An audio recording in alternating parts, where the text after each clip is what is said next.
Hello, this is Quaran Smith, and you're watching Visions for a Child's Heart.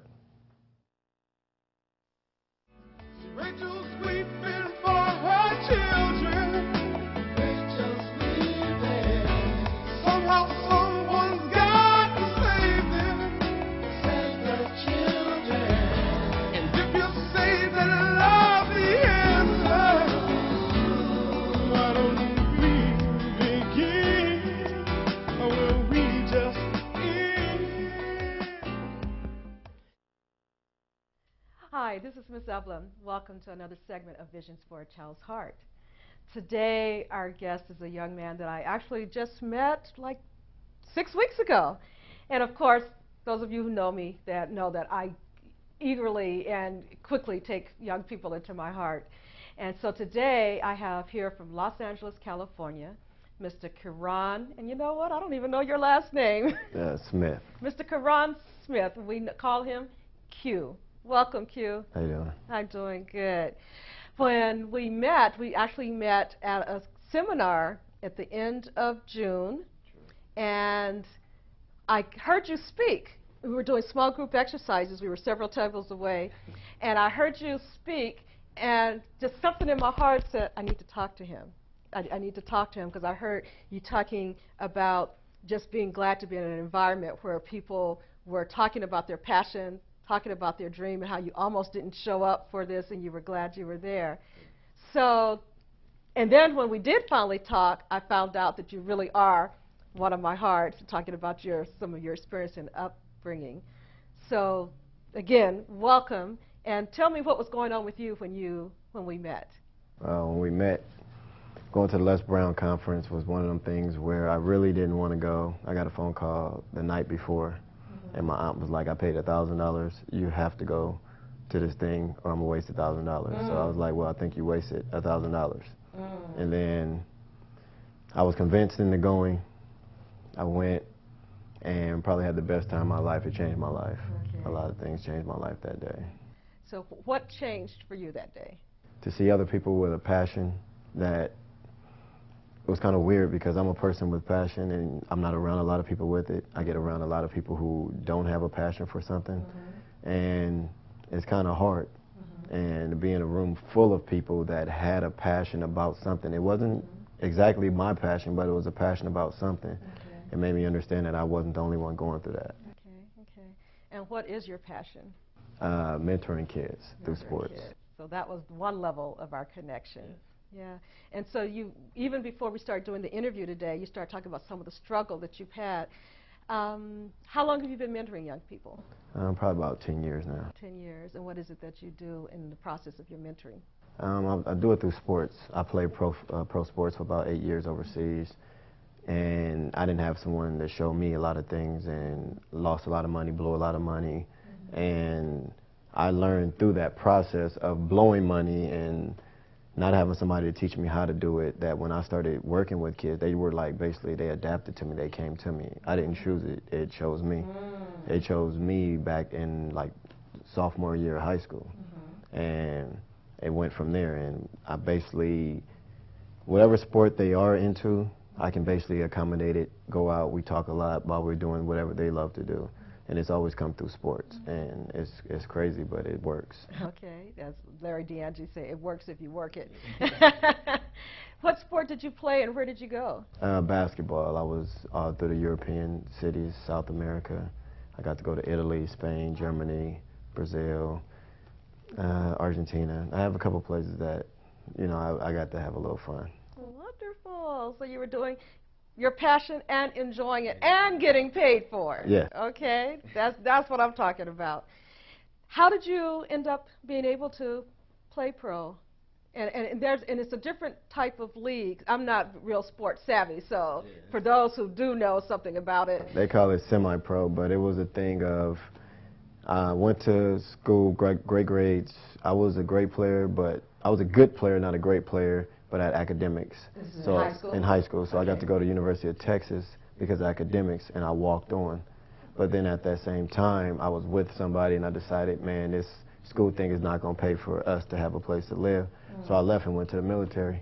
Okay. And through the military, I played on the Army team, and got to go overseas, and then while we're over there, when I came home, I got offers. And that's how I went. The unorthodox way of going over there, but now I provide ways for people to get there and do the right way. Okay. Wow. See, that's foreign to me, even though I've heard some people. Actually, I met a young lady, African-American young lady in her 20s, who actually played basketball in Italy. Oh, yeah. And it was like, what? It's like, unfortunately, I'm not I'm athletically challenged. And but I'm sure that there's a scripture that says your gift will make room for you. So I'm sure my gift will make room for me somewhere, because my desire now is to travel. But the other thing that we talked about that really connected me to you, you shared with me a little bit about your experience in growing up, which has to do with why I do what it is that I do. And so you shared with me that you had spent some years. About 3 years in foster care. In the foster care Yeah, system. my mom almost passed away. Went through a horrendous thing with my what we call original father, but very violent. We went away to women's shelters and lived in different shelters in hiding for a while, and then came to a point where my mom almost passed away one day while she was gone, and we were left at the women's shelter, which ended up putting me into the program. But it was like one of those things that I was supposed to be there, because I met a lady, Lula Peoples, Big Mama, and she the one who really put me to where I knew how smart I was. She put me into all the programs. She had me read. She was like, you were too smart to just be sitting around. So I got to go into a lot of different things. So I was the quote-unquote nerd. I just had athletic ability, and that's basically where she pushed that, and it never stopped. Every when I went back to my mom, it never stopped. Wow. So you were how old when you went to Big Mama? 9. 9. So that put you in about, what, 4th grade? 4th, 5th grade. Okay. Great. So how many siblings do you I have 1 biological sister, and I have like 2 brothers that are basically adopted through family. Okay. So. Okay. So, but there were the 3 of you, the 4 of you. It was 2 of us. Okay, and just then you and your sister then me that and my went into sister. foster care. Yes. Were you placed in the same home? No, different homes. Mm. Her experience was way worse than mine. Really? Yeah, she got the wrong person. I got the right person. But it turned her to the person she is today, and it made me the person that I am today. How's she doing today? Oh, she's great. She's great. I just called her. She had surgery, so we're good. Okay. Now, who's the oldest? She is. Okay. How old is she? 41. Okay, wow. And I was surprised to find out how old you were. I thought you were a real youngster. You're still young, but how old are you? 36. 36, yeah. I'm finding that most of my young people are now in their 30s. It's like, geez, I thought that's how old I was. But you're still about the age of most of our children. So being with Big Mama, do you remember what it was like when you went into her home? Were there other children there? Other children, it was structured. I had structure, and that's what I learned that a lot of kids need. It was structured. And it was things that I just couldn't do that I was used to doing. Like, what? I'm gonna do this if I want to, and she wasn't having it. And it taught me how to structure things and how to respect authority, because I didn't know how it for a long time. Now, what kind of kid would you have described yourself as being? I can't say bad. I was exploratory. I like to explore things. I like to try new things. And some of the things came back, it wasn't good, but at least I tried it. I'm that way to this day. And that was one thing she didn't take away from me. She just taught me how to do it in a smarter way, in a more intelligent way. Instead of just going out there and getting myself in trouble, think about it, look at what you want to do, then go out and try it. I'm not saying don't try it, just do it the right way. Right, don't be impulsive and destructive about it. That's neat. That does my heart so good, because a lot of times I see children with these wonderful gifts, but they're mislabeled, and people put them in a category that's like, where they're just always into something. To me, that's a sign. You're exploratory, they're enthusiastic, they're adventurous. So channel that energy. And so you're one of the fortunate ones that got to have that energy channeled. Okay, and how many children were in her home? 1, 2, had about 5 in there. Wow. Okay, and how did you get along with those children? Oh, we were cool. They knew not to mess with me, and I didn't mess with them. Uh-oh. And then we ended up being like real brothers and sisters, because it was her structure. We went to church, every Sunday. We did things together as a family. That's when I learned how to do things as a family, as a group. Okay. And I try to implement that into my family and with my kids. Was she a single parent? No, Uncle Bill was there too. Okay. They both ended up passing away. Wow. But later on. Probably about 3 years ago. Okay. Okay. So they were the village. You know, Yeah. I always have my thing about the village raising the child who took their role seriously and really gave and planted seeds True. in your life. So you managed to be able to, in the same home for all 3 years? All 3 years. See, that was a blessing. Yeah. You did, She wouldn't let me go. I mean, she did things that's unorthodox. She let my mom come and take me, and we went to the movies, and she kept that bond with me and my mom. Okay. And those are things, as I got older, I found out wasn't even acceptable. Wasn't supposed to be done, but she did that. And she sat my mom down and she checked my mom. There you go. And that's what I respected, Yes. you know. And my mom was young at the time, so my mom listened, and it worked out for us. See, that gives me goosebumps because I so much believe in that.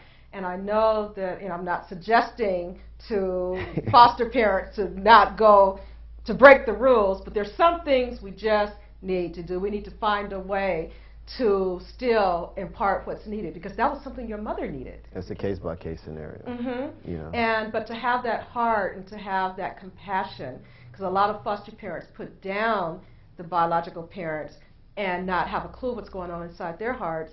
And the child, you still loved your mom. Oh, yeah. And so sometimes children feel that they're having to make a choice between the foster parent and the biological parent, and that created more of an environment for you to be focused. True. So you didn't have to worry about, well, how I'm going to get to see my mom, how I'm going to avoid this person, and because that becomes your single focus. So that allowed your energy to be focused on the positive things. I knew I was going back to her. Big Mama told me. So Right. it was one of the things I kept myself straight, knowing it helped my mom stay straight, knowing it helped me get back with her. Wow. So it was kind of so cool. you had that hope. No Yeah. one took that hope away from you. Not at all. That's beautiful. What were some of the things that you were exposed to? You said she exposed you to different things there. One was going to church. Church, school, family, even the love of dogs, because she had a dog named Cyrus that became my dog. Okay. Watching two people interact in the same household, her and her husband, and the way they solve problems, I kind of do the same thing. He used to talk to her, and I never knew that because most of the men around were combative or they didn't really talk. And he used to talk to her. Even if he had a problem with her, he would talk to her. That's something I picked up, and I do that now. And it's like my brother and them were kind of like, man, you be talking to her, you should just tell her. And I'm like, man, that's why you have problems.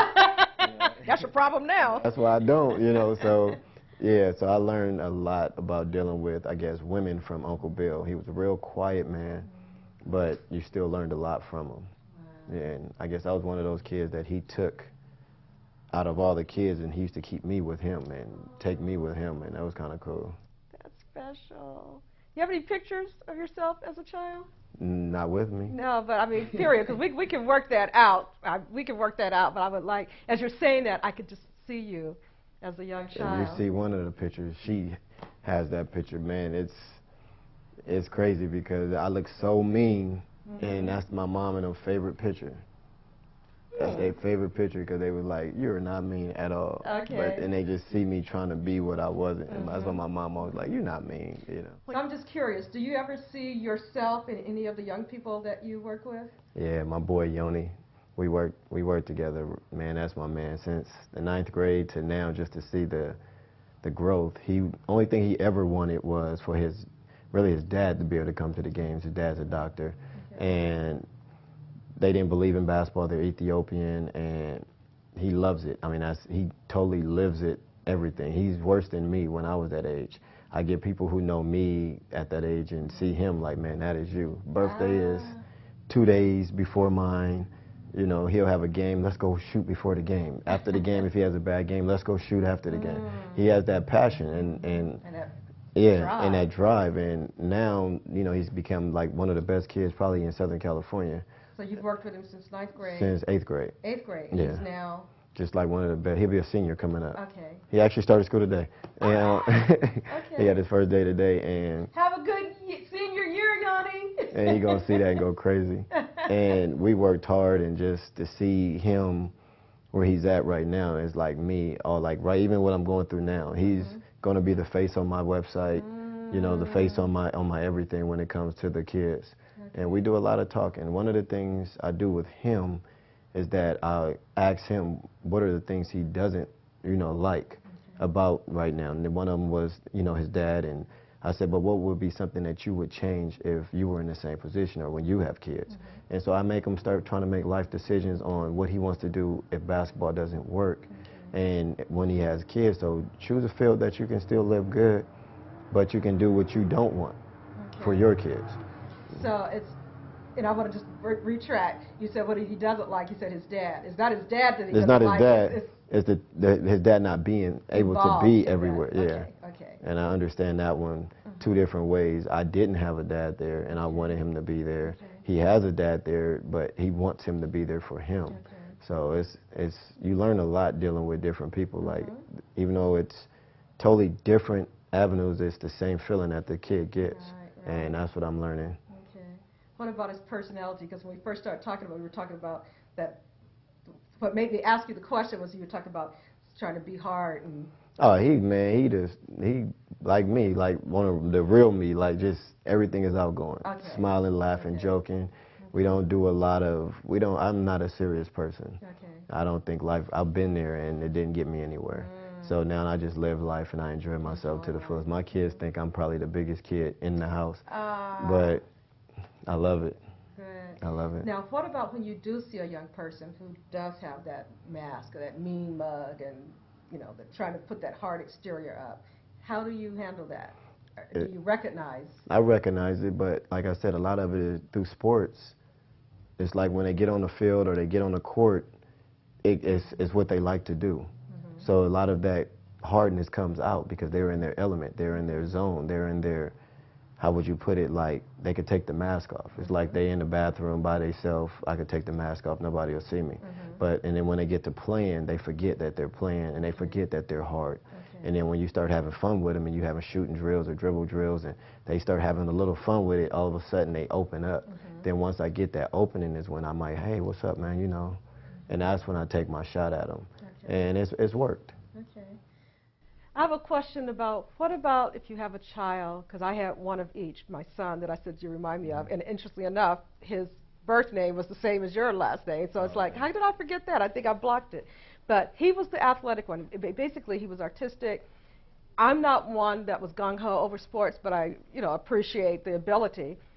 A natural basketball player. Actually, the kids used to call him MJ, for Michael Jordan.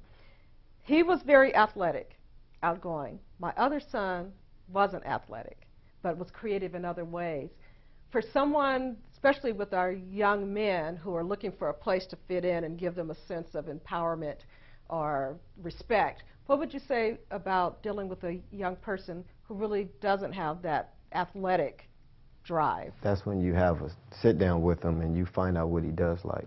And if it is poetry, if it is art, I have people around me like, she'll find Aisha Duncan and she knows that's my partner. I love her to death. She's poetry. She actually was a point where she wanted to commit suicide. And the only way that she could really get it out was she started writing. And she has her own book and everything. And she's a beautiful female, about 31, 32. And she just got the pink slip and she still has this drive to do things. So that's my right-hand man, if you want to call it. You bring people in like her who've been there, or, you know, and she can touch them in a way that maybe I can't. And that's what I do. I incorporate So it's wherever the passion is, finding out, learning enough about that child, that teen, that person to find out what their passion really is, and using the same tools to bring that forth and put them in the direction and connection with people. Yeah. And so going back to the seminar, it was Discover Your Power Voice was the name of the seminar. And so when we were talking about that, you said that you had never been in a room with that many people. And even though we all had different passions, you saw that energy.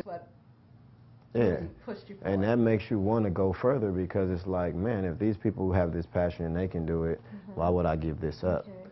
So, how would you recommend? You were blessed to have an aunt that was willing to pay that $1,000, because somebody out there might be saying, well, I don't have $1,000. You know, what am I going to do? And ain't nobody going to pay that for me either. What would you say to someone if they wanted to find somebody of like mind to help them go with that I passion? would tell them to call me. You know, tell them, here's my email, you know, Okay. and it's something like, I'm like, call me. And if you might not be able to get into a room like that, but I can bring you around people who are passionate about what they do, who are intelligent, who know how to guide you and can help you. I mean, that's what I'm here for, you know.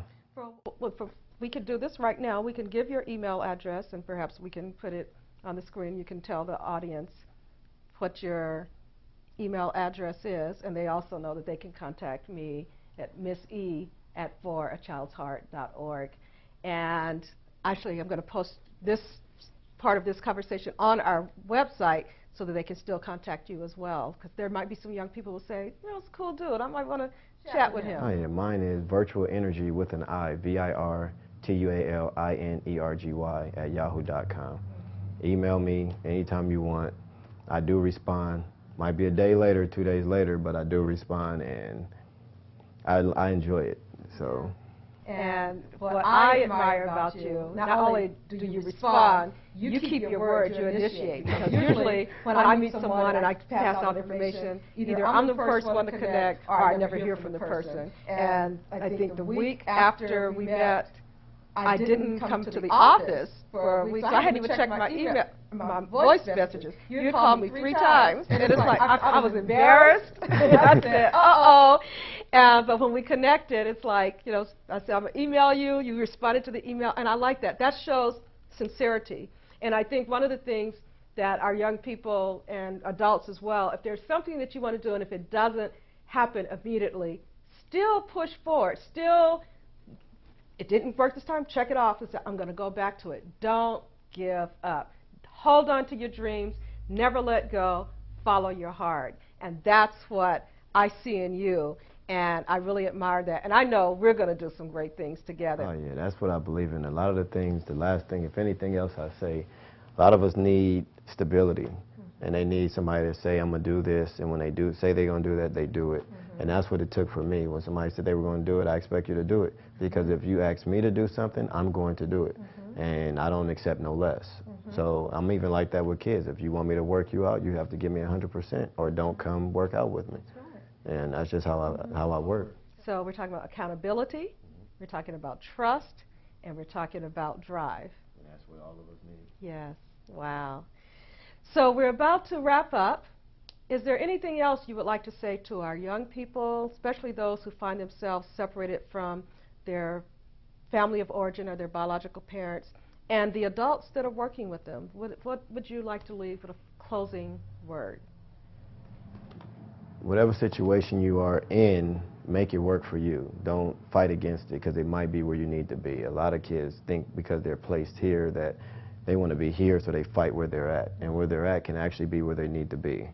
And it's a beautiful thing if you go through it, because if you go through it and you find out that the people there are here to help you, or there to help you, it'll help you in life further, even when you get back to your biological. Because always know that you might go back to your biological, but you might go back to your biological a better person, which will help. And some may not go back And some may because of not. circumstances, Yes. but they're going back into the world to contribute to fulfill their purpose. Exactly. Yes. So there you have it, Mr. Quaran Smith. Tap into the energy, contact us, and thank you for doing something special for a child's heart.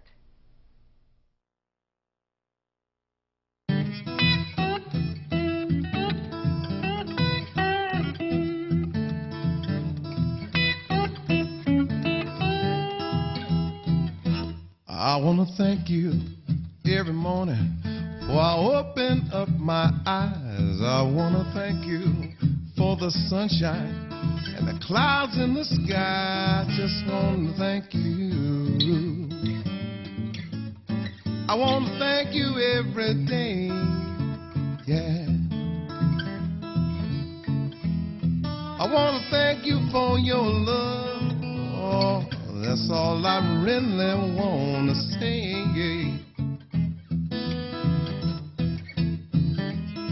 I want to thank you for my mama, for my daddy too. I want to thank you for the wisdom wisdom to know that they're home with you. I want to thank you. Thank you every day. I want to thank you for your love. That's all I want to say.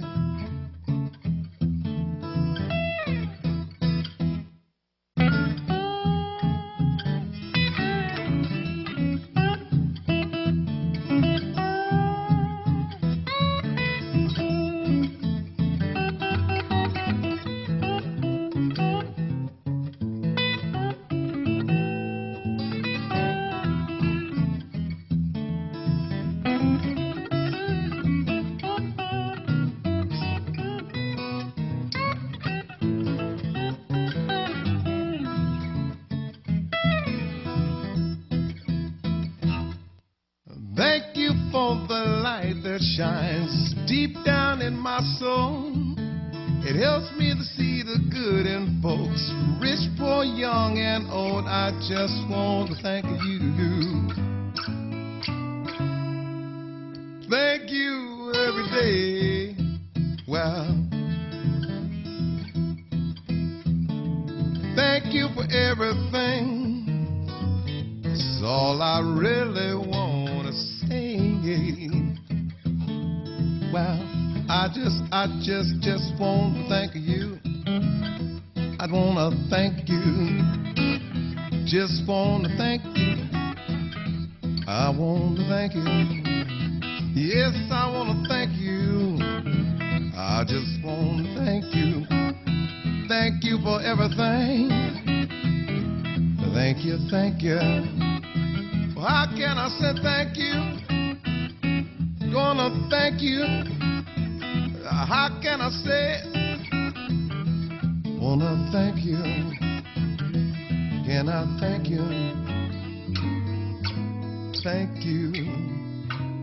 Yes, thank you.